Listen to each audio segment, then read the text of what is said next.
Expect नहीं किया जा रहा था कि इतना आउट क्लास करेगी ज़ल्मी की टीम लाहौर कलंदर्स को, और बिल्कुल आउट क्लास कर दिया था। थोड़ा सा अगर बैक एंड पे आगे शाहीन शाह अफरीदी अच्छी इनिंग्स ना खेलते तो वो एक साइड का सारा सीन चल रहा था। देखिए, जैसे आपने कहा कि बहुत ही अनएक्सपेक्टेड रिजल्ट था, जिस तरह की फॉर्म थी लाहौर की चलती आ रही, कोई भी एक्सपेक्ट नहीं कर रहा था कि पेशावर उनको इस तरह से आउट क्लास कर देगी। लेकिन क्रेडिट देना चाहिए कि पेशावर की मैनेजमेंट को सबसे पहले, और उनकी कैप्टनसी को भी, क्योंकि उन्होंने पिछले मैच में, जिस तरह पेशावर और लाहौर का जो पिछला मैच हुआ, तो उन्होंने देख लिया था कि हारिस शाहीन के अगेंस्ट किस तरीके से स्ट्रगल कर रहे थे। तो आज उन्होंने एक कैलकुलेटेड गैम्बल लिया कि उन्होंने साइम को भेजा हारिस की जगह और हारिस को वन डाउन कर दिया। और hats off to Saim Ayub, उन्होंने वो अपॉर्चुनिटी दोनों हाथों से ग्रैब की, बहुत ही अच्छी इनिंग्स के लिए, और उन्होंने वो बाबर से वो प्रेशर उठा दिया, और बाबर पे वो अर्ली रन्स करने का जो है ना वो प्रेशर नहीं था, और एक अच्छी पार्टनरशिप जोड़ी। Absolutely fiery start from same, मतलब साइम, मतलब देखें ना, आप ओपनर को जब ओपनिंग की पोजीशन पे रखेंगे तो इस तरह परफॉर्म करेंगे। आज भी वैसे कुर्बानी हारिस की लग गई, बाबर भी तो वन डाउन आ सकते थे। देखिए, मेरे ख्याल में वो एक साइड से स्टेबिलिटी देने का मेरे ख्याल में थोड़ा सा एक्सपेक्ट होता है। बहुत सकता है कुछ लोग उससे एग्री नहीं करेंगे, लेकिन मेरे ख्याल में एक साइड पे एक स्टेबल बैट्समैन होना ज़रूरी था, और वो पार्टनरशिप तभी इतनी अच्छी हो गई क्योंकि एक साइड से अटैक हो रहा था और एक साइड से थोड़ा सा सेंसिबल प्ले हो रहा था। मेरे ख्याल में मैंने जैसे पहले भी कहा है कि Saim Ayub is the talent to watch. Excellent game उन्होंने खेली, उन्होंने विकेट के चारों तरफ स्ट्रोक्स लगाए और बहुत मज़ा आया जो उनकी देखने को भी माफ नहीं किया। देखिए, मैं ये इसी पॉइंट पे आने वाला था कि Peshawar is the only side मैचों में लाहौर की बॉलिंग को बहुत टफ टाइम दिया है। This is something that is to be noted by the other teams. बाकी कोई भी टीम जो है वो इनके खिलाफ लाहौर के खिलाफ इस तरह की बैटिंग नहीं कर पाई जिस तरह की पेशावर ने दोनों मैचेस में की है। तो credit to the Peshawar team, और बाकी टीम्स के लिए मैसेज ये है कि if you want to do good against Lahore तो आपको इनकी बैटिंग देखनी पड़ेगी। कप्तान आज भी थोड़ा सा फंस रहे थे इस पेस के खिलाफ, और एक दो LBWs की अपील भी हुई, लेकिन रन्स उनको मिले हैं थैंक्स टू साइम अयूब भी। एक तरफ साइम अयूब लगे रहे, उसके बाद ऑलमोस्ट रन बॉल ही आप कहेंगे बाबर आजम के रन। देखिए, आज मुझे ख्याल है बाबर की इनिंग्स जो है ना वो बिल्कुल बाबर आजम कुछ मुझे खास लगे नहीं। आज थोड़ा सा स्ट्रगल कर रहे थे, बॉल मेरे ख्याल में उनके बैट पे सही आ भी नहीं रहा था।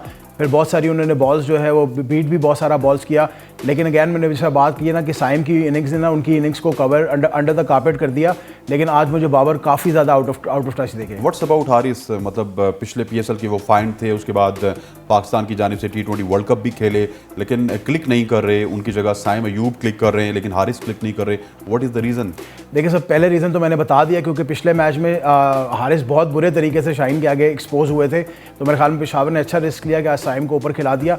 अब जिस टाइम इस मैच में हारिस आए, वहाँ पे अब आपने ऑल आउट अटैक ही जाना था, क्योंकि 10, 11, 12 ओवर ऑलरेडी मेरे ख्याल में हो चुके हुए थे और रन 100 से ऊपर चढ़ गए थे। तो मेरे ख्याल में उस वक्त उन्होंने ऑल आउट अटैक पे ही जाना था। शॉट मारने की कोशिश की, बॉल सही आई नहीं बैट पे, और मेरे ख्याल में Tom Kohler-Catmore was another excellent innings. Another excellent innings. He's a special player.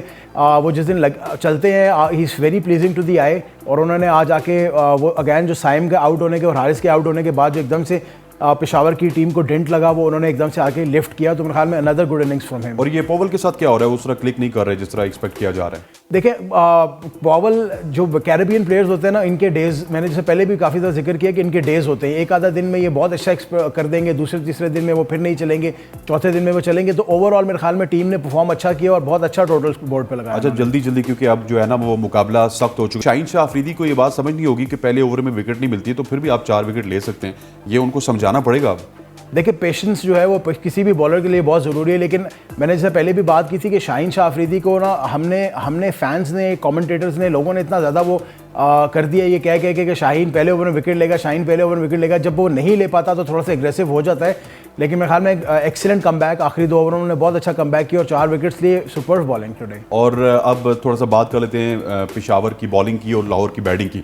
Lahore की बैटिंग एकदम से कोलैप्स कर गई थी। 21 रन पे 4 विकेटें गवा बैठे, और ऊपर से ना फ़खर चले, ना सैम बिलिंग्स चले, ना अब्दुल्ला शफीक चले, और एक और नया तजर्बा में ताहिर बेग को बैठा के शावेज इरफान ले आए। तो तजुर्बात कहीं ना कहीं लाहौर कर रही है अभी भी अपने बैटिंग ऑर्डर। देखिए, ताहिर बेग पे बात करते चले, मेरे ख्याल में he had his opportunity. 6-7 match वो खेल चुका है और अभी तक हमें कोई अच्छी इनिंग्स, मतलब आउट ऑफ कोई बहुत एक्सीलेंट इनिंग्स देखने को नहीं मिली। तो मेरे ख्याल में वो हाई टाइम, ऑलरेडी लाहौर जो है वो क्वालिफाई कर चुका है। तो मेरे ख्याल में रिस्क लेना बनता था, उन्होंने आज वो रिस्क लिया, वो पे ऑफ नहीं हुआ। Can't do much about it. मेरे ख्याल में अगर आगे चलने वाले मैचों में अगर शावेज को मेरे ख्याल में एक आधी अपॉर्चुनिटी, मेरे पॉइंट ऑफ व्यू से एक आधी अपॉर्चुनिटी और मिलेगी, लेकिन अगर परफॉर्म नहीं कर पाएंगे तो I think they will go back to Tahir Baig. और व्हाट्स अबाउट हुसैन तलत? पूरा लाहौर परफॉर्म करता था हुसैन तलत परफॉर्म नहीं कर रहे थे। उन्होंने कसम उठाई हुई थी कि जब लाहौर परफॉर्म करेगा मैं परफॉर्म नहीं करूंगा। लेकिन आज हुसैन तलत और शाहीन शाह अफरीदी की जो पार्टनरशिप थी, एक वक्त पे लग रहा था कि शायद मैच कहीं निकल जाएगा। ठीक है, रन्स और बॉल्स का डिफरेंस बहुत ज़्यादा था, लेकिन इन दोनों ने जो है आज परफॉर्म किया और शाहीन शाह अफरीदी ऊपर आके सिकंदर रजा से ऊपर उन्होंने भी दिखाया यार कि यस मैं छक्के लगा सकता हूँ। देखिए, सबसे पहले तलत पे बात करते हैं। तलत मैं पहले भी कह रहा था कि काफ़ी ज़्यादा इनिंग्स उन्होंने स्टार्ट की, 20, 25, 30। He is a good enough player, लेकिन वही बात है कि वो फॉर्म उनकी जो है ना वो 25-30 से आगे कंटिन्यू नहीं कर पा रहे थे। आज उन्होंने परफॉर्म किया और आज उन्होंने बहुत अच्छी बैटिंग की है। और आपने शाहीन की बात की, शाहीन ने भी अपने आप को प्रमोट किया। मैं तो अभी भी मेरे लिए ये सवाल बहुत बड़ा है कि आप लोगों ने सिकंदर रजा को एग्जैक्टली समझा हुआ क्या है। एग्जैक्टली, मतलब व्हाट उसको यूटिलाइज नहीं कर रहे स्लॉगर, मतलब इज ही अ स्लॉगर? अगर तो वो स्लॉगर है तो फिर मेरे ख्याल में उसको खिलाने का कोई फायदा नहीं, जिस तरह की इस सेंस में नहीं है कि भाई अगर Shaheen Shah Afridi, with all due respect, आपने 50 किया, मैं बहुत रिस्पेक्ट करता हूँ, एक्सीलेंट इनिंग्स, लेकिन अगर ये 35 बॉलें सिकंदर रजा ने खेली होती तो आप मैच बहुत ज़्यादा क्लोज ले जाते।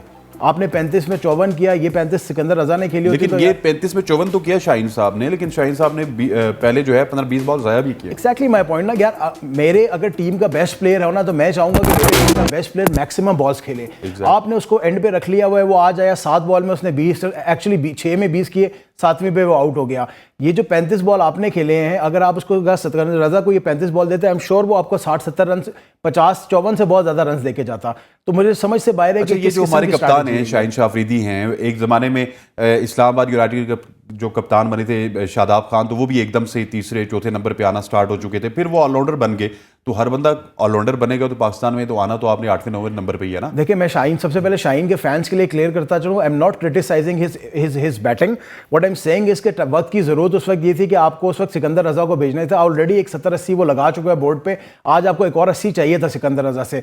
35 बॉल पे 54 रन आज आपको नहीं चाहिए थे, लेकिन credit where it's due, Shaheen ने आज अच्छी बैटिंग की और रन्स करके दिखाए।